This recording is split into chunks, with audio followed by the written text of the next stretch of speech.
Bonjour à tous et bienvenue sur la chaîne de Dan Lorcana, j'espère que vous allez bien, moi ça va extrêmement bien et on se retrouve aujourd'hui pour une vidéo, la vidéo méta-analyse du 7-7 puisque vous le savez, les 7 championships arrivent la semaine prochaine, ce sera l'occasion pour tout le monde de tenter sa chance pour gagner le Hiro Hamada ainsi que le tapis champion. Vous le savez, il y a eu le ban de Flaversham et de la Fortisphère qui a fait énormément de bien, la méta n'a jamais été aussi diversifiée, c'est tout simplement un régal et je vais essayer de vous présenter pour moi les 15 meilleurs decklists, oui ça fait beaucoup mais en tout cas je vais vous les présenter non pas par tiers, je trouve que c'est un peu dur de les classifier les unes par rapport aux autres, mais je vais plutôt essayer de vous les présenter sous le prisme de leur polarité, c'est à dire qu'on va commencer par les decks les plus aggro et on va se diriger lentement vers les decks les plus contrôle. Évidemment au milieu il y aura un petit peu les decks discard qui sont un petit peu des anomalies dans la méta, mais bref, avant de passer à cette énumération de decklists, je vous rappelle que vous pouvez d'ores et déjà liker, commenter et partager cette vidéo, voire vous abonner à la chaîne pour ne pas rater les prochaines. On remercie également Oupi, le sponsor boutique de la chaîne que vous retrouverez du côté de Salanches dans le 74 ou bien sur leur site internet oupi.eu. Vous retrouverez le lien évidemment vers ce site internet dans la description, tout comme le lien vers toutes les decklists que l'on va voir dans cette vidéo, le lien vers mon Instagram et le lien vers le Discord de la team Alter Ego. N'hésitez pas à nous rejoindre, on recrute, on est sympa, bref, on s'amuse et on passe tout de suite à la première decklist. Donc vous vous en doutez, on va commencer par les decks très aggro et donc quoi de mieux pour ouvrir le bal que le jaune-violet hyper aggro qu'on a l'habitude de voir depuis un petit moment. Je vous le présente dans une version un petit peu originale parce que j'aime bien les decks un petit peu exotiques, tout simplement parce que cette version-là qui a fait top 16 ou top 8 à un gros tournoi américain ce week-end s'est permis en fait d'enlever les tourins traditionnels que sont les Diablo et les adeptes de Chernabog ou les balais suivant en fait les fameux 3 tourins qui se recyclent pour dans le violet. Lui il a préféré prendre des Cendrillon et d'embarquer Mes Amis de l'Au-delà. C'est pas bête, Cendrillon ça peut permettre de chanter Mes Amis de l'Au-delà dès le tour 2, d'autant plus qu'on embarque aussi la chanson C'est ma famille, la nouvelle chanson du 7-7 qui rentre très très bien dans les decks hyper aggro puisque pour 2 non ancrables vous allez pouvoir la chanter avec un personnage évidemment qui coûte 2 ou plus pour gagner un éclat de l'or et piocher une carte, donc ça peut évidemment vous aider à finir la course à la fin. Sinon après pour les tours 1 c'est ma foi du très classique puisqu'on va embarquer 4 Daisy, rencontre rendez-vous de Donald, donc on connaît évidemment, elle est présente dans tous les decks Ambre quasiment, c'est un staple Ambre, il vous la faut absolument si vous ne l'avez pas évidemment. Et ensuite on va prendre les fameux tours 1 qui l'auraient 2 du set 1, à savoir la Maléfique attendant son heure et la Lilo faisant un vœu. Évidemment elles ont tout à fait leur place dans des decklists hyper aggro. Ensuite on a Lilo, reine de l'évasion, la 1-2 pour 2 en crabe qui leur 2 et qui peut revenir sur le board au début de chaque tour. Si vous payez 2, elle arrivera bien évidemment engagée. 3 porcinés assez classiques pour essayer de donner vraiment des gros coups de l'or à votre des gros coups de pression à votre adversaire. Ensuite nouvelle carte aussi du 7-7 qui est plutôt intéressante, toujours dans cette optique de gagner du lore à distance, de surprendre un petit peu l'adversaire avec des gains de lore un petit peu inattendus. C'est une 2-2 pour 2 ancrable qui lore 1. Lorsque vous jouez ce personnage, si un adversaire a un personnage épuisé en jeu, vous allez gagner un éclat de lore. On embarque des Madame Mime pour essayer de bounce des créatures et les reposer droite pour éviter qu'elles se fassent trade trop facilement. Je pense par exemple à des Lilo et des Maléfiques, ça peut être intéressant de les redresser pour ensuite les rejouer, de les remonter dans votre main pour ensuite les rejouer redresser, tout comme la Daisy évidemment. Donald pareil pour gagner un petit peu de l'or à distance, rempart de 3 pour 3 ancrable. Lorsque vous jouez ce personnage, choisissez un personnage qui gagne plus 1 de l'or pour le reste de ce tour. Les roses blanches évidemment puisque lorsque vous les jouez vous allez gagner un éclat de l'or. Madame Mime renard un petit peu dans la même optique que la Madame Mime serpent, ça va être là pour bounce un petit peu vos créatures fragiles, pourquoi pas des porcinés, mais en général on va plutôt bounce des tours 1 pour les poser redresser et donner plus de mal à l'adversaire pour les gérer. Cette liste là elle embarque les Pascal, Caméléon de Jardin, une 3-3 pour 4 non ancrable qui leur 3 et qui est insaisissable. Je pense que dans les decklists hyper aggro ça peut être vraiment intéressant d'avoir des Pascal, c'est dur à aller chercher, c'est un petit peu votre haute curve, donc ça va être un petit peu votre atout, la carte qui va vous permettre de lorer beaucoup et qui va donner beaucoup de difficultés à l'adversaire pour le gérer. Bon évidemment sauf s'il joue gris, mais voilà, l'hyper aggro globalement a un peu de mal contre les decks gris, mais c'est normal. Et ensuite évidemment pour toujours pareil essayer de gagner ces points de l'or un petit peu surprise, 4 Merlin Chèvre, puisque je vous le rappelle, lorsque vous jouez ce personnage et lorsqu'il quitte la zone de jeu, vous allez gagner un éclat de l'or. 3 connaissance et sagesse, on gagne 2 de l'or pour 2. Quoi de mieux en fin de partie si vous bloquez un petit peu sur les derniers points. Et cette version-là, elle embarque 2 lieux, le pays imaginaire, parce qu'on sait que certains decks ont du mal à gérer les lieux.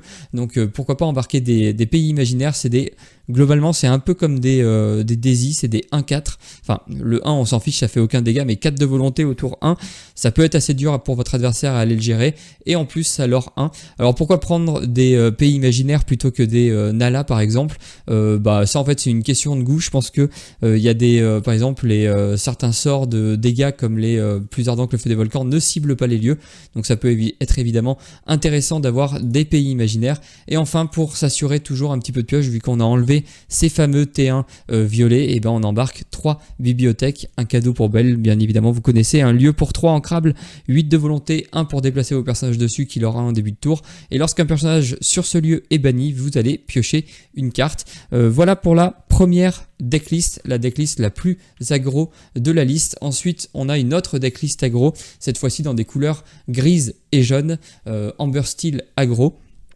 Pareil, on embarque Cendrillon, mais cette fois-ci c'est un peu plus justifié puisque on est aggro certes, mais on va quand même pouvoir un petit peu trade les boards adverses pour justement pouvoir l'aurer très très vite avec nos personnages. Donc en fait la Cendrillon, elle va être là pour reprendre le board, pour protéger certaines créatures de notre board en chantant des perdus dans l'hiver qui nous feront piocher et des plus ardents que le feu des volcans lorsque notre board sera un petit peu plus fourni. Sinon en tour 1, classique évidemment, quand on joue des decklists aggro, on embarque 4 Daisy, 4 Mulan, nouvelle carte du 7-7 aussi très intéressante puisque c'est une 2-1, c'est son principal atout par rapport au Simba qui était lui aussi gris et qui avait le même effet mais qui était 1-2. Lorsque vous jouez ce personnage, vous pouvez piocher une carte puis en défausser une. Évidemment dans un deck aggro, c'est toujours utile de pouvoir faire de pouvoir améliorer la qualité de sa main, donc de jeter en fait les cartes qu'on n'a pas besoin sur le moment et de garder des cartes qui vont vraiment nous servir. Pourquoi est-ce qu'elle est mieux que le petit Simba? Tout simplement parce qu'elle a 2 d'attaque, donc en fait elle va plus grignoter le board adverse qu'un Simba qui lui était 1-2, et on joue pas les alter Simba, donc autant embarquer la Mulan soldat déguisé. 4 Lilo, pareil que dans l'hyper aggro jaune violet. 2 Penny, maîtresse de Volt, une 1-2 pour 2 en crabe, pareil du 7-7 qui leur 2. Lorsque vous jouez ce personnage, vous pouvez choisir un personnage, le soigner de 2 dégâts et il gagne résiste 1 jusqu'au début de votre prochain tour. Donc ça évidemment c'est très très intéressant puisque vous allez pouvoir rendre par exemple une Daisy, vous allez pouvoir la soigner, l'adversaire il va peut-être essayer de la tuer en 2 tours, et bien si vous jouez Penny le tour d'après, vous allez tout simplement pouvoir la soigner et lui donner résiste 1, donc il faudra lui infliger 5 dégâts en une fois ou alors X dégâts plus 1 à chaque fois pour la tuer, donc c'est tout simplement très très fort, c'est très intéressant. Courbe, là aussi on le voit très très basse, on veut gagner dans les tours, enfin on veut en tout cas se concentrer et faire les meilleures sorties très très tôt puisque notre curve est évidemment très très basse. 4 porcinés pour toujours pareil mettre des coups de pression en l'or à votre adversaire. On a quand même 4 Kaloun pour essayer de reprendre le board, donc vous voyez il est un petit peu moins aggro que la version jaune-violet qui elle s'en fout globalement du board adverse, elle veut juste poser des créatures, partir à l'aventure, protéger son board en les bounçant et en les rejouant. Là ici sur cette version aggro style Amber Steel, on veut quand même prendre le board, l'aurer assez vite parce qu'on n'a pas les armes pour se disputer en fin de partie, mais par contre on a quand même des Cendrillons, on a quand même des Kaloun. Les Kaloun bien évidemment ça vous fait l'aurer quand vous allez défier les autres personnages, mais elle les résiste 1 et en gros ça vous permet d'avoir une présence sur le board un petit peu plus solide et un petit peu plus intéressante. Ensuite on a les Monsieur Mouche, 4 Monsieur Mouche évidemment, on connaît, c'est très très fort, en particulier avec les réponses, mais même sans les réponses c'est tout simplement trop fort. Une 3-3 pour 2 ancrables qui leur 2, qui se blesse de 1 à chaque fin de tour. Bon, on n'en parle plus, on l'a tellement vu et revu, elle est jouée dans beaucoup de decklists grises évidemment. 4 profs évidemment puisque on veut avoir ce petit regain de vitalité en fin de partie pour avoir 2 cartes supplémentaires lorsque votre main se vide. En gros vous avez plus de cartes en main, il vous reste plus qu'un prof, vous pouvez le jouer, piocher 2 et ça peut vous permettre de repartir en jouant plein de créatures et proposer un létal à votre adversaire. Un seul Balou, Von Brunwald 13, très intéressante carte que je trouve très très stylée. Une 0-3 pour 3 non ancrable, je pense que son principal problème c'est évidemment qu'elle est non ancrable. Après elle aurait été ancrable, je pense qu'elle aurait été jouée partout, ça aurait pu être un petit peu problématique. Elle l'or pour 1, elle la rempart et lorsque ce personnage est banni, vous allez gagner 2 éclats de l'or. Alors là c'est très très intéressant puisque l'adversaire va globalement être obligé de venir vous le défier pour venir chercher vos petites créatures et en fait il va vous faire gagner 2 de l'or un petit peu gratuitement. 2 Donald, pareil, donc on l'a vu tout à l'heure, qui permet de donner ce petit point de l'or supplémentaire à un de vos autres personnages pour courir un petit peu plus vite. 4 Laurence pour reprendre le board évidemment, enfin pas que pour, c'est des très bons loreurs, c'est des très bonnes cibles pour les réponses, ça peut évidemment vous servir à aller prendre des trades intéressants. 4 pattes pour protéger votre board une fois qu'il est un petit peu installé, seulement 2 réponses, alors c'est un petit peu un parti pris, je pense que les 4 profs, les 4 perdus dans l'hiver et les 2 réponses, ça peut globalement suffire à gagner avec l'Amber Steel aggro. 4 Sven, une carte qu'on voit quand même de plus en plus dans les decklists, même si elle a du mal à se faire vraiment une place fixe dans la méta, mais elle est quand même très intéressante. Une 3-3 pour 4 ancrables Killer 2 lorsque vous jouez ce personnage, vous pouvez choisir un personnage et le redresser. Il ne peut ni partir à l'aventure, ni défier pour le reste de ce tour. C'est un petit peu le même effet que avec les Madame Mime, Renard et Serpent. Vous allez pouvoir redresser un personnage une fois qu'il est parti à l'aventure. Petite carte originale de la decklist. Bagheera, gardien félin, 4-3 pour 5 ancrables, Killer 2, rempart. Lorsque ce personnage est banni durant un tour adverse, infligez 2 de dommages à chaque personnage adverse. C'est un petit peu la punition, vous posez ça, vous protégez évidemment votre board, l'adversaire va être obligé de venir trade votre Bagheera et va blesser potentiellement tout son board, voire tuer certaines créatures de son board, donc ça peut être intéressant. Et ensuite on l'a vu, les 2 chansons pour contrôler un petit peu 4 plus ardents que le feu des volcans et 4 perdus dans l'hiver qui vous feront un petit peu piocher. On progresse un petit peu dans le spectre des decks aggro jusqu'à contrôle avec une version gris-violet aggro. Pourquoi aggro? Tout simplement parce qu'on voit les maléfiques attendant son heure comme dans le deck jaune-violet hyper aggro. Sinon là on retrouve par contre les 3 cartes qui vous font piocher, les 3 tours 1 violets qui vous font piocher, à savoir l'adepte de Chernabog, le balai magique et le Diablo. Un petit peu de boons pour protéger certaines créatures ou remonter certaines cartes comme les Merlin Chef qui vous permettront évidemment en fin de partie de faire 2 de l'or un petit peu surprise d'un coup sur votre board et du coup un peu surprendre votre adversaire.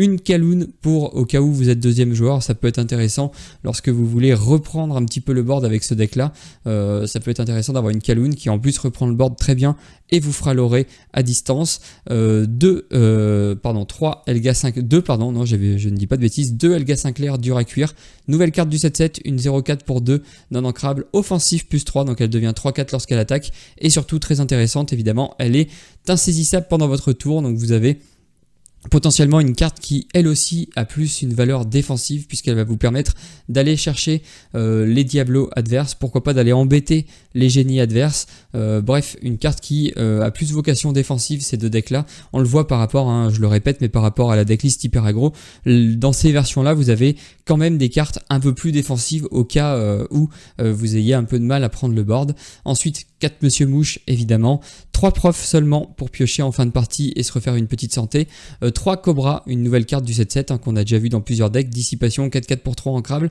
Lorsque vous jouez ce personnage, vous pouvez vous défausser d'une carte pour gagner 2 éclats de l'or. Très très utile en fin de partie, très utile dans la partie pareil pour aller prendre des trades. Globalement la méta ne tourne pas autour du mot-clé dissipation, donc vous allez pouvoir facilement poser une 4-4 pour 3 et ce sera rare que l'adversaire vous la gère. Bon évidemment il peut vous la gérer avec un perdu dans l'hiver, c'est un petit peu embêtant mais ça fait toujours un sort qui part là-dessus et qui partira pas sur autre chose. Mais voilà, en gros mis à part le gris qui va gérer vos créatures, sinon les autres vont devoir gérer en gros des vraies cartes de gestion pour gérer votre Cobra ou alors venir le trade. 4 Madame Mime Renard, on veut bounce certaines créatures, notamment les Merlin Chèvres, mais pas que. 3 Crabes, pareil, carte un petit peu plus défensive pour aller reprendre le board en donnant offensif plus 3 à une créature de votre choix lorsqu'il arrive et lorsqu'il part du jeu. Des Peter Pan pareil pour pouvoir donner charge à vos personnages insaisissables et aller chercher éventuellement des diablos qui pourraient vous embêter. 3 pattes pour protéger votre board évidemment, 2 génies pour piocher et l'aurer très très vite, 4 Merlin Chèvre on l'a déjà vu, et enfin 2 lapins. Donc là dans cette version là il a fait le choix de mettre 2 et 2, ça c'est un petit peu selon vos goûts personnels. Si vous voulez si vous voulez avoir plus de value et donc un petit peu ralentir votre deck, n'hésitez pas à mettre plus de Merlin, lapin au détriment des génies. Par contre si vous voulez avoir un petit peu ce côté un peu plus agressif et un peu all-in, puisque si vous arrivez à prendre le board avec des génies vous allez piocher et vous allez surtout l'aurer 2 à chaque tour en étant insaisissable, c'est très dur pour l'adversaire pour les gérer.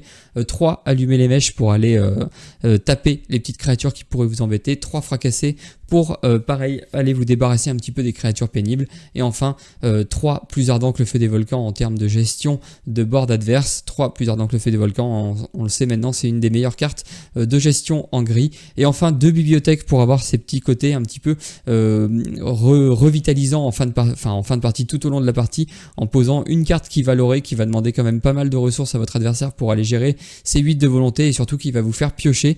Donc on prend évidemment je crois que c'est la dernière decklist vraiment pure aggro. Voilà, après on entre dans les aggro un petit peu plus mid-range, un petit peu plus stompy, enfin pas stompy mais un petit peu plus lourd en tout cas, qui tiennent un peu mieux le début du mid-range. Donc là on change un petit peu de catégorie avec le deck que je vous avais présenté, un deck aggro bounce, du coup en rouge-violet, je dis n'importe quoi, en jaune-violet. On embarque, je vous l'avais déjà présenté, donc je vous invite à aller voir la vidéo que j'avais faite à ce sujet si ça vous intéresse, mais en gros on embarque que les meilleures cartes jaunes, à savoir les Daisy de Nala. Bon, c'est pas forcément les meilleures cartes jaunes, mais elles collent très bien au board, donc elles vont parfaitement dans ce plan de jeu là. Les Lilo, et enfin 4 réponses. Sinon pour le reste, on a les petits tourins en violet qui font piocher, la Madame Mime pour Boon, c'est protégé, la Madame Mime qu'on n'a pas beaucoup vu dans la méta, mais qui s'est fait une petite place dans ce deck là. Madame Mime minuscule adversaire qui a offensif 1 et surtout qui donne offensif plus 1 à vos personnages. Ça va vous permettre de pouvoir aller prendre des trades un petit peu favorables. Votre adepte de Chernabog, bon, même si vous allez rarement vouloir l'envoyer dans une créature, mais pourrait être une 3-1. Vos Diablos peut devenir des 1-1 et Daisy devient 2-4. Bref, toutes les créatures sont un petit peu plus puissantes, c'est évidemment intéressant.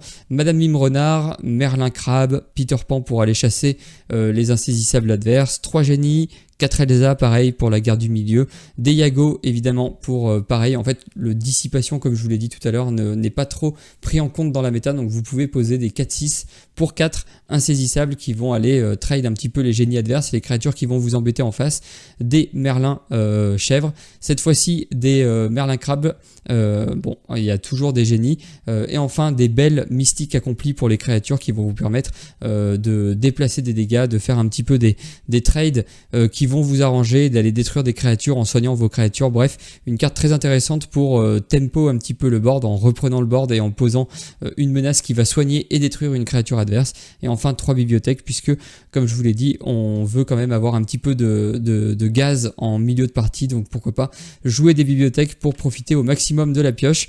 Ensuite on a le deck un petit peu éternel, le rouge-violet. Là je vous le présente dans une version plutôt aggro mid-range qui est moins contrôle que certaines versions qu'on connaît et qui est très intéressante à jouer, qui performe pas mal en ce moment, avec évidemment Chernabog et Balai Magique en tour 1. Une carte qu'on n'a pas beaucoup vue mais qui peut vous aider, surtout si la méta est très bleu-rouge avec des 6 des grosses 6 ou même des petites 6 c'est Lumière. Vos autres personnages gagnent plus 1 de force, lui c'est une de 2, mais ça peut évidemment donner le petit plus 1 de force à vos personnages, notamment à vos génies, qui peuvent facilement, enfin plus facilement résister à une 6 pareil pour les Peter Pan, pareil pour les lapins. En fait ça profite à pas mal de cartes, pareil pour vos Elsa.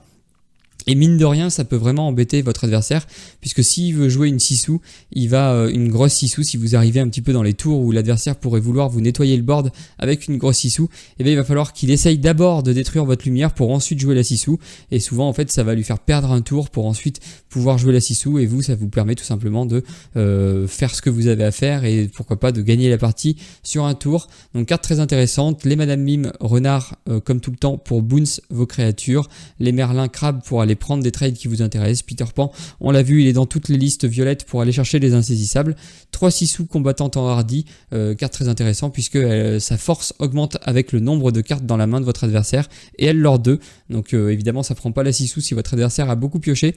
Intéressant également, un seul Yago, 2 petits lapins, 4 génies, 4 Elsa, 2 Maui, idole des hommes pour aller taper un petit peu les lieux adverses ou avoir un petit peu de répondant en milieu de partie pour aller reprendre un board, 2 Madame Médusa pour avoir une petite touche de contrôle quand même supplémentaire, 4 Maui demi-requin pour, c'est un peu votre carte qui va vous aider à finir les parties de manière assez affreuse en fin de partie. Évidemment 3 bagarres pour gérer, un qui trouve garde pour aller piocher beaucoup de cartes, donc cette carte elle a elle est à la mode en ce moment, elle marche bien. Il y a beaucoup de decks qui le testent pour 5 piocher 3. C'est vrai que c'est pas mal, c'est assez intéressant. Moi personnellement, je trouve que c'est un petit peu cher.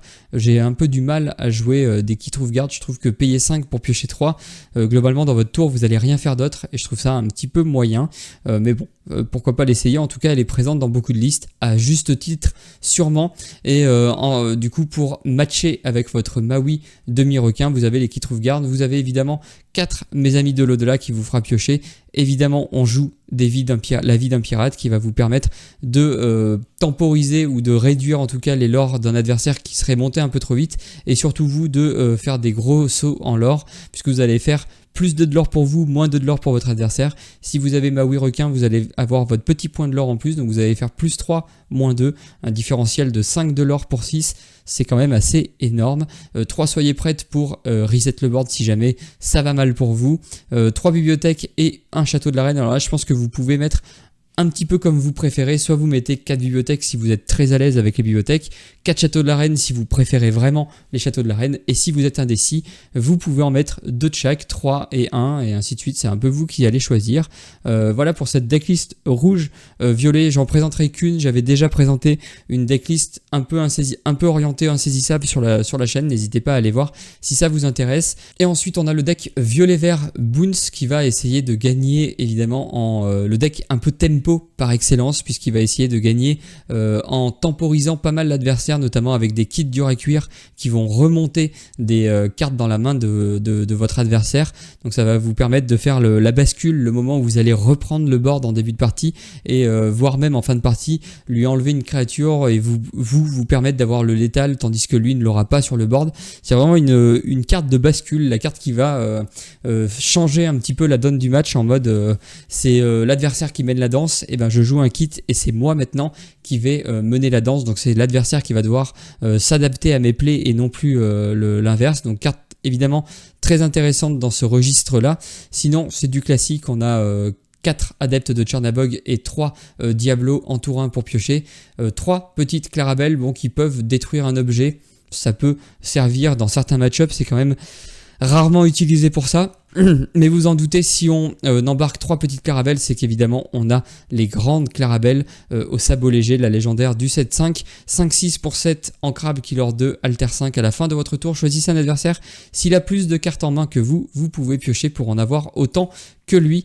Carte évidemment qui va vous faire beaucoup de value, très intéressante. Évidemment on joue les Clarabelles, donc on se doute que ce n'est pas un deck discard. Si c'était un deck discard, on n'aurait évidemment pas cette carte là, puisque si l'adversaire a 0 carte en main, vous allez piocher 0 avec votre Clarabelle, ce serait un petit peu dommage, même si c'est quand même un peu body, 5-6 killer 2. Ça peut être utile quand même comme ça, mais bien évidemment on préfère la jouer quand l'adversaire a des cartes en main, c'est plus intéressant. 4 Gogo Tobago pour finir la game un petit peu de nulle part, c'est vraiment une carte qui est extrêmement bien designée, une 2-2 pour 2 ancrable, killer 1 qui est insaisissable, et surtout lorsque vous jouez ce personnage, vous pouvez payer 2 de plus pour choisir un personnage adverse et gagner autant d'éclats de l'or qu'il a de dommages sur lui. Carte, j'adore ce design de carte, c'est vraiment super intéressant, c'est vraiment le côté un petit peu très adaptable du vert, j'aime bien. 4 Ursula embobineuses qui permettent évidemment d'aller checker la main adverse et d'enlever les cartes qui vous embêtent, notamment des soyez prêtes sur le bon timing, des chansons sur le style song.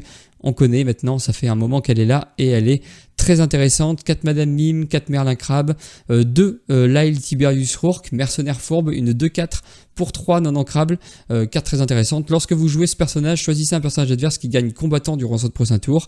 Première un petit peu capacité tempo de la carte, et ensuite surtout chaque fois que l'un de vos adversaires chaque fois que l'un de vos autres personnages est banni, chaque adversaire va perdre un éclat de l'or. Là encore c'est une carte très tempo, puisque lorsque vous avez réussi à basculer la game en votre faveur et que c'est à votre adversaire de gérer votre board, et bien tout simplement à chaque fois il va être obligé de gérer votre board, sinon vous allez gagner, et en plus il va perdre du lore, donc il va reculer encore lui un petit peu plus dans sa course à la victoire. 3 génies. On connaît, on ne va pas redécrire la carte. 4 Merlin chèvres, je pense que les Merlins, les Madame Mime renard, les génies, les lapins, les crabes, c'est un petit peu dans toutes les decklists violettes, c'est un petit peu évidemment le corps, les staples du violet, les cartes que l'on voit à chaque fois, tout comme la Elsa, 5e esprit. Et enfin 2 Kriki. Alors le Kriki, en plus d'être un excellent loreur qui lore pour 3, il va surtout vous permettre lui aussi de pouvoir faire ce moment de bascule en plus des kits, puisque vous allez pouvoir le jouer lorsque votre board est un petit peu inférieur au board adverse. Vous allez pouvoir jouer un Kriki pour aller prendre des trades qui vous arrangent. Par exemple, vous allez pouvoir trade avec votre petit Diablo qui va devenir une 3-1. Vous allez pouvoir piocher une carte en détruisant une carte adverse. Donc en fait, ça va vous permettre de faire beaucoup de value, les Kriki en milieu de partie, et c'est souvent ce qui va vous permettre de reprendre un board qui est un petit peu dur à prendre. 2 Ursula, Reine Sorcière des Mers, Alter 5, 4-7 pour 7 ancrables, carte qu'on n'a plus trop vue depuis un moment. Évidemment, elle a sa magnifique version enchantée du 7-4. Chaque fois que ce personnage est envoyé à l'aventure, choisissez un personnage et épuisez-le. Et enfin, les autres personnages ne peuvent pas être épuisés pour chanter des chansons. Donc ça, c'est un petit peu la carte pareil qui va embêter les Steel Songs. Si vous pensez rencontrer beaucoup de Steel Songs, n'hésitez pas à embarquer cette decklist là, si elle vous plaît évidemment. Hein. Le but, lorsque l'on choisit sa decklist, c'est avant tout d'écouter son cœur et ne pas juste prendre une decklist parce qu'on pense qu'elle est très forte. C'est souvent une erreur. Vaut mieux jouer une decklist qui nous plaît et qui nous ressemble plutôt que de jouer la meilleure decklist du moment qu'on ne maîtrise pas. 4 mes amis de l'au-delà pour faire de la value. Piocher beaucoup de cartes. 2 n'écoute que moi, pareil, une carte qui va vous permettre de faire ce petit moment de bascule dans la partie. 3 bibliothèques pour vous aider à retrouver un petit peu de peps en cours de partie. Ensuite, on a une autre version du gris violet. Vous voyez, c'est un petit peu la première fois. Enfin, on le sentait venir dans les sets d'avant, mais là maintenant, ça devient vraiment le cas. En fait, chaque bicolorité peut être build dans plein de manières différentes, et je trouve que c'est là où ça commence à être vraiment très intéressant, puisque avant, on voyait voilà du gris et du jaune, on savait que c'était du Steel Song. Maintenant, c'est plus du tout le cas. Ça peut être un Amber Steel aggro, ça peut être un deck mine, ça peut être un Steel Fassa, ça peut être bien évidemment un Steel Song. Bref, il y a vraiment plein d'archétypes au sein même d'une bicolorité. C'est vraiment très intéressant.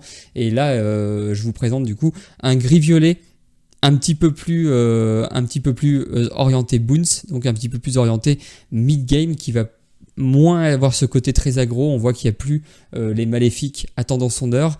Par contre, on a évidemment les 3 tours 1 classiques du violet, le package mime renard et serpent, le package Merlin Crabe, Merlin Crabe et Merlin Chèvre, décidément, et Merlin Crabe, bien évidemment le génie, la Elsa, du classique en tout point, des Kaloun en plus grand nombre cette fois pour reprendre le board en début de partie, l'Oré quand même parce qu'on n'est pas un deck contrôle, on veut pas non plus s'éterniser, des Helga Sinclair pareil que tout à l'heure pour reprendre les boards, quand même 4 Monsieur Mouche, 4 profs, 4 Cobras géants pour gagner un petit peu plus facilement en fin de partie, 4 pattes pour empêcher l'adversaire de gérer votre board trop facilement, 4 génies, donc on préfère les génies aux lapins, 2 Yago cette fois-ci, 4 plus ardents que le feu des volcans, et enfin 2 bibliothèques pour une decklist un petit peu plus orientée boon, c'est un petit peu moins aggro du gris-violet. Et ensuite on enchaîne du coup avec ce que je vous disais tout à l'heure dans la bicolorité Amber Steel. On a évidemment le deck que j'adore jouer, que je trouve très intéressant depuis longtemps, le Steel Fassa avec en carte clé évidemment Mufasa, Roi Trahi, 3-3 pour 5 en crabe, killer 2. Lorsque ce personnage est banni, vous pouvez révéler la première carte de votre pioche. S'il s'agit d'un personnage, vous pouvez le jouer gratuitement, sinon il entre en jeu épuisé. Non, sinon il entre pas en jeu, sinon vous le remettez sous sur le dessus de votre pioche. Et bien évidemment, quand on joue un Mufasa, on veut jouer des cartes un petit peu plus grosses. La bête héros tragique fait son retour dans pas mal de decklists grises, et moi c'est pour mon plus gros bonheur parce que je trouve que c'est une carte avec une des illustrations les plus jolies de l'Orcana. Pour ceux qui ne la connaîtraient pas, c'est une 3-5 pour 5 en crabe killer 2 qui s'altère pour 3, mais ça on s'en fiche. Par contre, si ce personnage n'a aucun jeton dommage sur lui au début de votre tour, vous allez piocher une carte de plus, donc vous allez piocher 2 cartes à votre début de tour. Sinon, quand même, il gagne quand même plus 4 de force, donc il va devenir 7-5 et ça peut faire très mal dans les lieux. Évidemment, quand on le joue, on espère qu'il ne soit pas blessé pour aller piocher beaucoup de cartes. On embarque quand même quelques chansons, même si c'est un style Fassa. On prend le risque de ne pas réussir à faire la roulette du Mufasa en embarquant 3 perdus dans l'hiver qui vont vous aider à piocher et vous aider à avoir un début de partie plus agréable, 4 plus ardent que le feu des volcans, donc évidemment on va jouer des cendrillons lorsque l'on est deuxième joueur pour essayer de reprendre le board. Sinon après on a 4 Daisy en tour 1, 2 Nala, 2 Lilo pour avoir ce côté un petit peu je reviens en boucle en fin de partie, 3 Porcinet parce qu'on veut quand même pas trop s'éterniser, 3 Monsieur Mouche parce qu'on joue du gris, 3 Profs parce qu'on peut pas jouer ce rêve bleu dans une version style Fassa, donc on va essayer de piocher via des profs et des réponses, on en joue 4, 3 Profs mais cette fois-ci le prof jaune, chef des 7 nains, 2-3 pour 3 en crabe killer 2. Lorsque ce personnage est envoyé à l'aventure, le prochain personnage que vous jouez durant ce tour vous coûte 1 de moins. Donc évidemment ça vous permet de sauter votre tour 4 et vous voyez que hormis les réponses, on ne joue pas de tour 4. C'est évidemment voulu puisqu'on a les profs et si jamais on a réponse, on peut vouloir jouer un vrai tour 4 pour aller piocher. 3 Benja pour aller détruire quelques objets adverses qui pourraient nous embêter. 3 Laurence parce que ce sont évidemment d'excellentes cibles pour réponse et c'est tout simplement une excellente carte tout court, 3 pattes pour protéger un petit peu notre board et enfin on entre dans ce qui nous intéresse sur ce que l'on joue, un Mufasa roulette, c'est évidemment les grosses créatures, notamment 3 Bagheera gardiens félins, très intéressant de voir cette carte jouer dans des decks compétitifs, 2 Rhino, une carte qu'on a globalement jamais vu en compétitif, hormis dans le style Fassa, une 4-7 pour 6 non ancrable, killer 2, vos autres personnages gagnent plus de volonté, donc ça rend par exemple vos Daisy tout simplement infâmes puisqu'elles seront 1-6 et là ça devient vraiment dur pour l'adversaire pour aller les chercher. Lui aussi il est assez dur à aller chercher, il est 4-7 mine de rien, c'est quand même une grosse bestiole qui fait mal quand on veut le trade.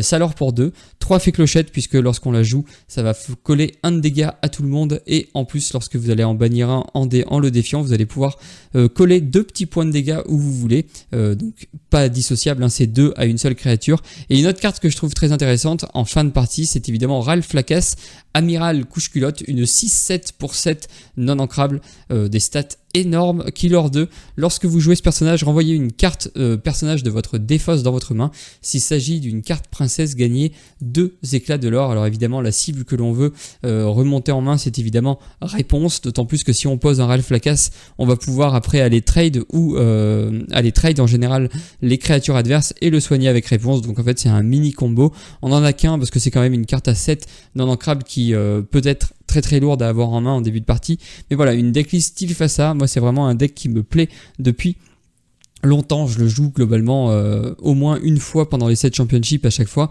et à chaque fois je m'amuse beaucoup avec.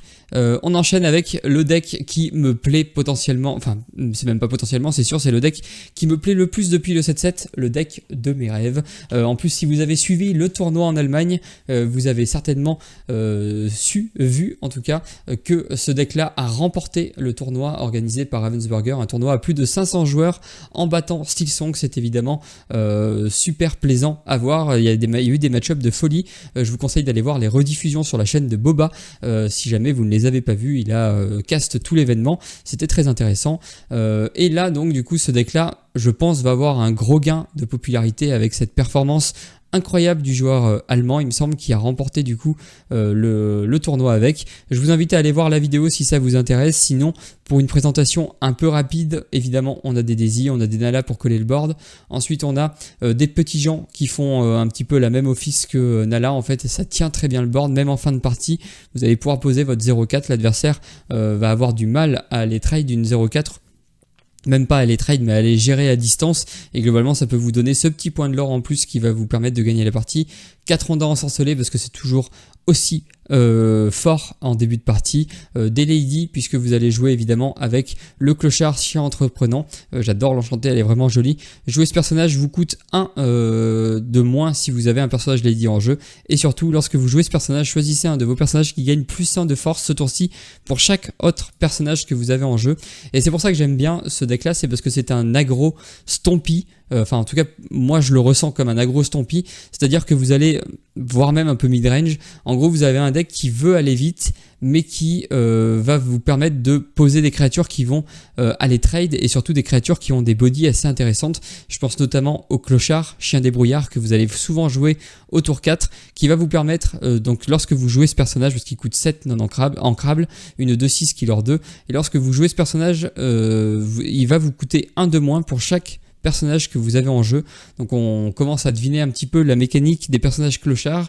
Les personnages clochards en fait jouent avec le nombre de créatures que vous avez sur le board, et lui en fait il va vous coûter moins cher, et en plus lorsque vous jouez ce personnage vous allez piocher une carte pour chaque autre personnage que vous avez en jeu, et ensuite défausser autant de cartes que vous avez piochées. On pourrait se dire que défausser c'est pas hyper intéressant, sauf que on joue des Chernabog répand le mal, des 9-9 pour 10 non-ancrables killer 3, et ce personnage coûte 1 de moins pour chaque personnage dans votre défausse. Lorsque vous jouez ce personnage, remettez tous les personnages de votre défausse dans votre pioche et mélangez-la.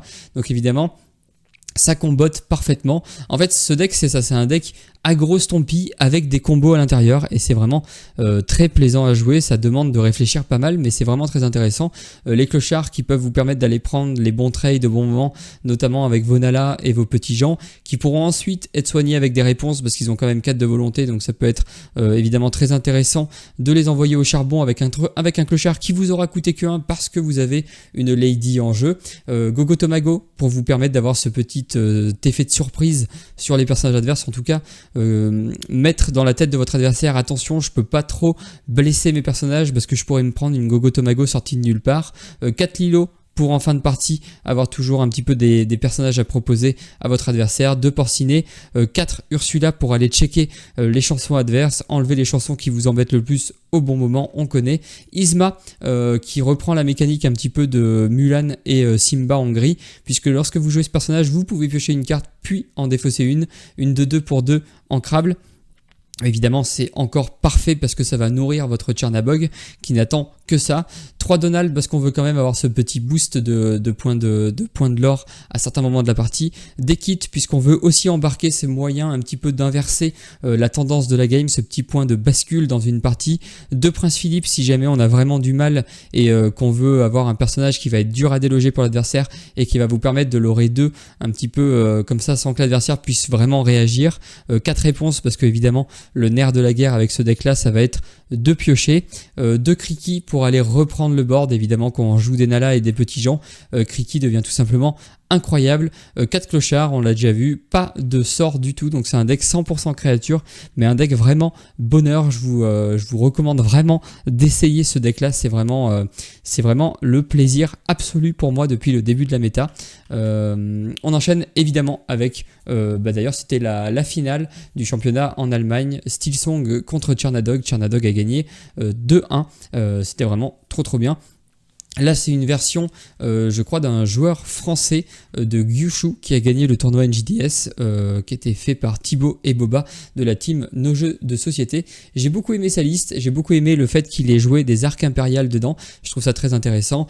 Par rapport à avant, qu'est-ce qui change? Eh ben on embarque des grands génies du mal pour aller chasser les Maui requins. On embarque surtout cette excellente carte du 7-7 Miss Bianca, agent indéfectible, 5-5 pour 6 ancrables, killer 1, et surtout lorsque vous jouez ce personnage, vous coûte 2 de moins si vous avez un personnage alliés en jeu. Évidemment, ce deck-là regorge de personnages alliés, notamment avec Nala, avec le Troubadour, avec Mouche, avec Laurence, enfin bref, en gros vous avez que des personnages qui sont soit alliés, soit héros, et ça tombe bien parce que l'arc impérial il combotte lui avec les personnages héros, et c'est ça que je trouve chouette dans l'Orcana de plus en plus, c'est qu'on a de plus en plus des petites mécaniques internes, des petits combos internes qui se mettent en place, des petites combos un peu tribales, genre là on va jouer avec les héros et les alliés, et au final ça reste le Steelsong qu'on connaît, mais il embarque un petit peu ses sous-mécaniques alliés et héros, et moi je trouve ça tout simplement génial. Sinon pour le reste c'est un peu du classique. Si on a quand même le Troubadour qui s'est imposé finalement par rapport à la Ursula Vanessa, je pense que c'est parce qu'il a résiste 1, et en fait résiste 1 c'est plus fort que juste 4 de vie. Même si 4 de vie c'était évidemment une très bonne cible pour les réponses, ça demande à l'adversaire de gérer votre Troubadour plus difficilement, puisqu'il va pas pouvoir faire double perdu dans l'hiver dedans par exemple, il va pas pouvoir prendre un trade puis faire un plus ardent que le feu des volcans, ou prendre double trade. En fait la résistance elle est pas calculée qu'une fois, elle est calculée à chaque fois qu'on lui fait des dégâts. Il est Mélomane 4 et puis voilà, la carte est quand même super cool, donc très content de voir le Troubadour s'imposer dans la méta. 2 Kaloun pour reprendre les boards lorsqu'on est deuxième joueur, 4 Monsieur Mouche parce qu'on joue gris, 4 Ariel, chanteuse exceptionnelle parce qu'on joue un deck chanson, donc pourquoi se priver de la meilleure carte qui marche avec les decks chansons. Ensuite, on a 3 Laurence, 4 Pat, 4 réponses évidemment, puisqu'on veut piocher un petit peu, 4 Robin, 4 Miss Bianca, on l'a déjà vu, 16 chansons. Alors, il pourrait potentiellement manquer une chanson pour atteindre le nombre de 17, puisqu'on le sait, 17 chansons, c'est un petit peu le minimum qu'on veut jouer quand on a des Ariel, pour s'assurer 2 chances sur 3 de trouver une chanson avec Ariel. Donc il y a peut-être juste un petit défaut de ce côté-là dans ce deck, mais je pense que il tourne très bien. En tout cas, il a fini premier à un tournoi à 64 joueurs, le tournoi NJDS, comme je vous l'ai dit tout à l'heure. Grand Génie du Mal, Perdu dans l'hiver, Plus ardent que le feu des volcans, Zeus et Ce rêve bleu. Un classique quand on joue du style song. J'ai vraiment un petit faible pour cette decklist là, et la decklist que je vous ai présentée juste avant, c'est vraiment les deux decklists, je pense, qui me tentent le plus pour aller faire les 7 championships. Ah oui, et si, évidemment, il y a cette decklist là aussi. En gros, j'ai les 3 decklists du milieu, c'est les 3 decklists qui me plaisent le plus dans ce 7-7. C'est évidemment le deck confiture, le vieux deck qui n'a pas changé depuis le 7-5, je pense.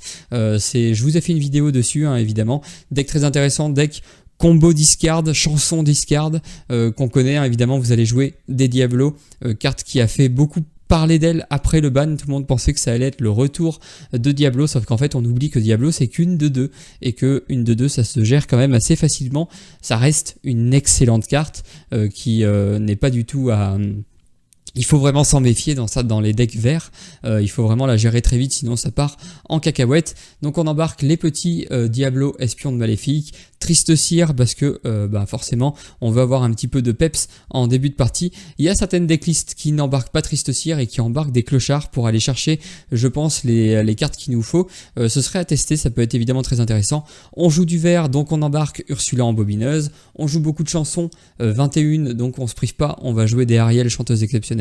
On joue discard, donc on embarque évidemment 4 Prince Jean, 4 muses, parce qu'en plus de faire discarder l'adversaire, on va lui remonter ses cartes pour être ces personnages qu'il a sur le board, pour être sûr qu'il ait quelque chose à discard. C'est tout simplement diabolique.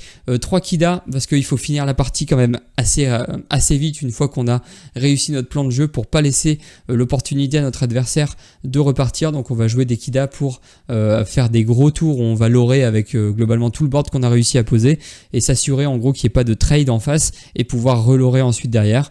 2 Kriki si jamais on a besoin d'aller trade des choses en face. 4 Tu m'as oublié, pour s'assurer une discard très efficace, puisque si vous connaissez pas, je vous la lis. Pour 4 ancrables, une action, chaque adversaire choisit 2 cartes de sa main et les défausse. Il n'a pas le choix, il doit défausser 2. Si vous avez un Prince Jean au tour d'avant, ça va vous faire piocher 2, défausser 2. C'est tout simplement ce qu'on veut faire avec ce deck. Comment est-ce que ce deck gère un petit peu les boards adverses? Et bien tout simplement avec Sous l'océan à l'unisson 8. C'est assez facile à obtenir finalement, puisqu'on a des Ariel Meloman 5, donc ils comptent pour 5, des Diablo qui vont coûter pour 3, et surtout on a des personnages hors d'atteinte comme les Muses et le Prince Jean.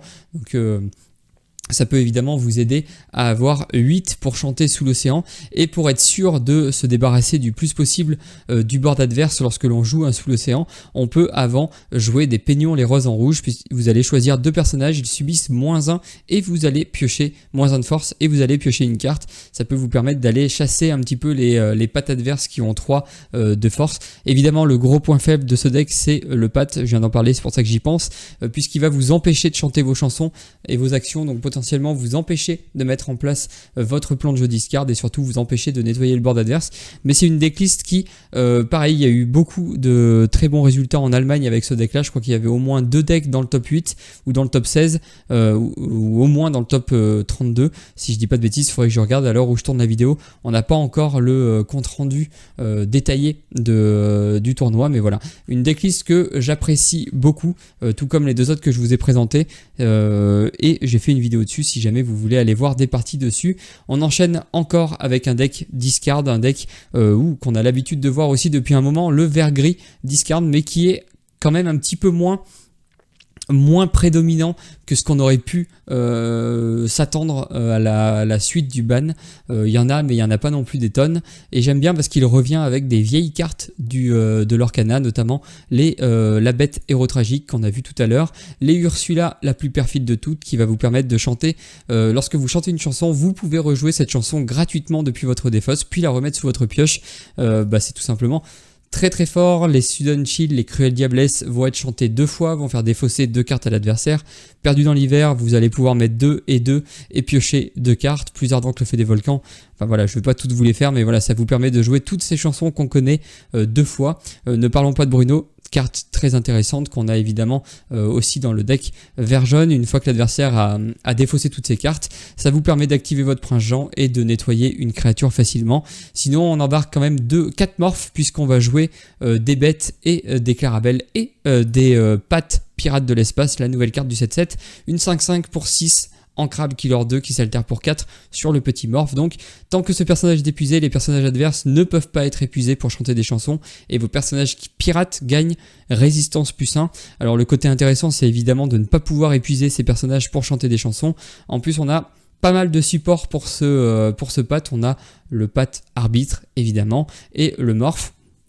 Clarabelle, on en embarque 2. C'est un peu contre-intuitif dans un deck discard, mais ça part du principe que si vous ratez votre plan de jeu discard, si vous ne trouvez pas par exemple vos princes Jean, ou si vous jouez contre un deck violet qui lui va piocher beaucoup, et vous du coup vous pourriez vous retrouver en difficulté si vous n'avez pas réussi à trouver vos princes Jean, on embarque quand même 2 Clarabelle pour pouvoir se refaire la main si l'adversaire a un petit peu trop abusé avec sa pioche. 2 muses, un plutôt qu'on voit depuis un petit moment, et sinon 4 hypnotisés, c'est un petit peu le pendant de tu m'as oublié puisque chaque adversaire choisit une carte et la défausse et vous allez piocher une carte, donc vous allez faire, c'est un petit peu moins fort que tu m'as oublié en termes de discard, mais c'est plus équilibré puisque vous allez piocher et l'adversaire va défausser 1, donc 1-1 plutôt que -2 d'un côté. Enfin voilà, decklist très intéressante, qui tourne bien, hein, qui perf régulièrement dans les tournois. Et enfin, on arrive évidemment dans les decks les plus contrôle, notamment le deck de DKP, même si lui, c'est plutôt un contrôle combo plus qu'un pur contrôle. On va voir qu'il y a des decks qui contrôlent encore mieux que le deck rouge-bleu de DKP, deck qui est assez dur à jouer depuis que Flavorsham a été banni. Je vous conseille de bien vous entraîner si vous voulez partir avec cette decklist là. 4 Maui requins. C'est un petit peu le cœur de son deck, puisque vous allez pouvoir rejouer vos vies de pirates, remonter vos soyez prêtes, remonter un petit peu vos libérés délivrés, vos bleues lumières, bref, remonter vos visions de l'avenir, remonter un petit peu toutes vos cartes qui vont vous permettre de creuser, puisque ce deck là évidemment a perdu Flavorsham, il a toujours sa glace à l'eau pour piocher, il a toujours vision de l'avenir et débloque ton cerveau pour piocher, mais c'est un peu moins dégénéré que Flavorsham, puisque vous allez devoir payer un coup pour ensuite aller chercher dans votre deck des cartes qui vous intéressent, donc c'est un peu plus juste, c'est un peu plus équilibré. 4 vogués sur la mer Azurite parce qu'on veut absolument ramper sur le T2, soit avec vogué, soit avec typo. Un seul dingo, il a un peu laissé sa place puisque la méta a tendance à avoir de plus en plus de cartes insaisissables. Donc évidemment le dingo était de moins en moins intéressant puisque le principal attrait du dingo, c'est pas ses stats, c'est pas son coup, c'est le fait qu'il les charge et surtout le fait qu'à chaque fois que ce personnage en défie un autre, vous allez pouvoir gagner 2 éclats de l'or. Donc ça vous permettait de faire ces petits coups de burst de l'or tout en allant défier un petit peu le board adversaire, le board de votre adversaire, pardon. 4 grand-mère Tala pour aller creuser dans votre deck, 4 Maui, idole des hommes pour aller chasser les lieux ou les créatures qui pourraient vous empêcher, 3 Tamatoa pour aller faire des choses tout simplement incroyables avec vos glaces à l'eau et remonter vos glaces à l'eau principalement et les rejouer, 4 Sisu pour avoir un contrôle du board total, notamment que on n'embarque pas les spirales de saphir dans cette version là, donc en fait la Sisu elle est jouée principalement pour aller clean les boards assez rapidement et l'aurer assez agressivement. La nouvelle chanson, c'est évidemment la berceuse d'Atolaan qui vient en remplacement du Flavorsham, puisque vous allez placer 2 cartes de votre défausse dans votre réserve d'encre, face cachée et épuisée. Donc en gros ça remplace la double draw du Flavorsham qui vous permettait de récupérer 2 cartes pour ensuite pouvoir plus facilement ancrer 2 cartes sans perdre de cartes d'advantage dans votre main. Donc évidemment c'est moins fort que Flavorsham, mais ça reste très intéressant. Bleu lumière on connaît, libéré délivré, vie de pirate soyez prête. Pour tenir contre les match-up un peu contrôle, on peut avoir le manoir de Picsou, puisque si vous arrivez à setup vos manoirs de Picsou et que vous pouvez ensuite contrôler avec vos soyez prêtes, avec des Sisu, avec autre chose, ça peut vraiment embêter votre adversaire. Et enfin l'autre decklist que je vais vous présenter, c'est une decklist Blurple qui pour moi est une version tempo control qui va essayer de prendre un petit peu l'avantage sur le board petit à petit et quand même avoir une fin de partie qui est assez redoutable. Dans cette version-là, on embarque les Diablos et les adeptes de Chernabog. Je vous avais fait une vidéo sur une version vraiment polarisée contre le rouge, la version d'Edmundshu. Je vous conseille d'aller la voir si jamais vous pensez que votre méta va être très très rouge. Sinon, je vous conseille de partir sur une version un peu plus équilibrée, un peu moins polarisée. Cette version-là, par exemple, est très bien. Avec 4 adeptes, 2 Diablos, 3 Madame Mime Serpent, 4 typos pour ramper. On a évidemment les voguer sur la mer Azurite, 4 Madame Mime Renard. Donc en fait, ces deux cartes-là, elles vont vous permettre de bounce vos grosses créatures en fin de partie, notamment vos Hades qui vont vous permettre de contrôler beaucoup et plusieurs fois vos adversaires. On embarque également 2 Elsa Esprit de l'hiver, 4-6, killer pour 3, pour 8, non ancrable, l'alter 6. L'alter 6 on s'en fout, on joue pas de... Si, remarque, on joue des petites Elsa, mais je pense pas qu'on ait envie d'altérer la grosse Elsa sur la Elsa 2-5 qui a charge et qui est insaisissable, tout simplement parce que elle perdrait insaisissable. Ça peut être utile, hein, c'est à vous de choisir, mais je pense qu'on préfère la jouer flat, pour le coup la jouer pour 8. De toute façon, avec le deck Blurple, vous allez globalement avoir beaucoup de mana, donc pas de souci de ce côté-là. Lorsque vous jouez ce personnage, choisissez jusqu'à 2 personnages et épuisez-les. Ils ne peuvent pas être redressés au début de leur tour. Qu'est-ce qu'on a d'autre dans ce deck, dans cette decklist? On a les belles, parce que la sortie qu'on veut faire avec ce deck là et qu'on ne peut plus faire avec feu le deck bleu-gris, mais c'est tant mieux, c'était un petit peu trop fort et un petit peu trop dégénéré, c'est évidemment les belles. Donc on a les glaces à l'eau. L'idée c'est évidemment de faire glace à l'eau au tour 1, de sacrifier la glace à l'eau pour aller jouer une belle. Au tour 2 on peut chanter mes amis de l'au-delà, jouer voguer sur la mer Azurite, et si on a la chance d'avoir encore une glace à l'eau, rejouer une glace à l'eau. Mais là c'est vraiment la sortie un petit peu caviar qui va vous donner énormément d'avantages par rapport à votre adversaire. 3 bibliothèques, toujours dans l'optique de piocher. On peut remplacer les bibliothèques par des manoirs de l'arène, c'est un petit peu des châteaux de l'arène, pardon. C'est un petit peu vous qui choisissez, voire des manoirs de Picsou. En fait c'est un petit peu vous qui allez choisir les lieux en fonction de ce que vous aimez faire, de si vous pensez que vous avez suffisamment de pioches. N'hésitez pas à partir sur les manoirs qui ont 9 de volonté et plus de l'or. Si vous aimez plutôt la bibliothèque ou alors plutôt le château de la reine, c'est vous qui choisissez ce que vous préférez embarquer dans cette decklist là. 4 Elsa, du coup je vous l'ai dit. On embarque quand même la grande Elsa, mais on a quand même cette petite Elsa là qui est intéressante. L'autre carte très intéressante, notamment contre aggro, c'est qu'on peut rentabiliser beaucoup plus la belle en altérant au tour 3 la belle mystique accomplie, et c'est vraiment pas mal parce que vous avez quand même une 3-3, vous allez pouvoir aller prendre un trade sur une créature et altérer votre belle pour déplacer les jetons que votre belle aura pris sur une autre créature ou sur la même pour la finir, et du coup ça fait un petit combo dans le deck pour gérer efficacement les aggros. Sinon on a le Merlin Crabe, classique, et je pense incontournable dans cette version du Blurple.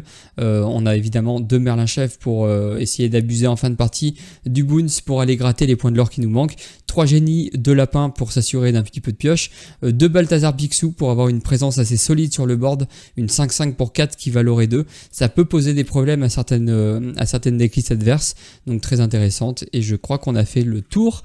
Et on arrive à la dernière decklist, une decklist qui est tout simplement toujours aussi délicieuse, la decklist de Eli, le joueur français donc qui s'est hissé en top 16 du tournoi en Allemagne avec sa decklist signature. Alors je suis pas sûr des ratios, la decklist n'est pas encore sortie, mais globalement c'est la decklist réactualisée de ce qui lui avait permis de gagner le DLC de Bologne.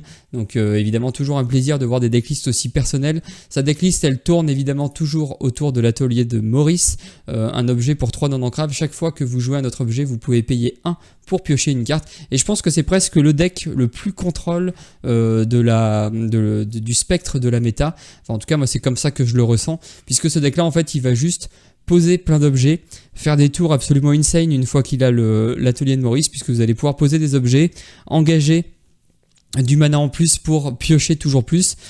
Si vous avez 2-3 ateliers de Maurice, à chaque objet pour 1 vous allez pouvoir payer par exemple 3, 1 plus 2 et piocher 2 cartes sur un objet, si en plus l'objet vous fait piocher. Enfin bref, ça donne des situations vraiment très très impressionnantes et vraiment très très agréables à regarder. Bon après c'est un fouillis, le board, il y a absolument toute la decklist qui est présente sur le board, hein, vous pouvez facilement le voir. Vous allez avoir 15 000 objets et évidemment l'idée c'est de contrôler, poser plein d'objets et finir sur un OTK avec le gros Tamatoa et le sous-fétiche. On contrôle évidemment avec des soyez prêtes, avec des bagarres, on rampe avec des vogués, on contrôle avec des sissous et des sissous, des grosses sissous puisque vous allez embarquer les spirales de saphir et les blocs de glace pour gérer efficacement. Pour la pioche, vous allez avoir la carte signature, moi que j'associe en tout cas au joueur Ellie, c'est évidemment la reine Divineresse, une 3-3 pour 3 ancrable. Vous pouvez l'engager, regardez les 4 premières cartes de votre pioche, vous pouvez révéler une carte objet et l'ajouter à votre main. Si cet objet coûte 3 ou moins, vous pouvez le jouer gratuitement, il entre en jeu épuisé et on remet toutes les autres cartes dans la bibliothèque, sous la bibliothèque dans l'ordre que l'on veut.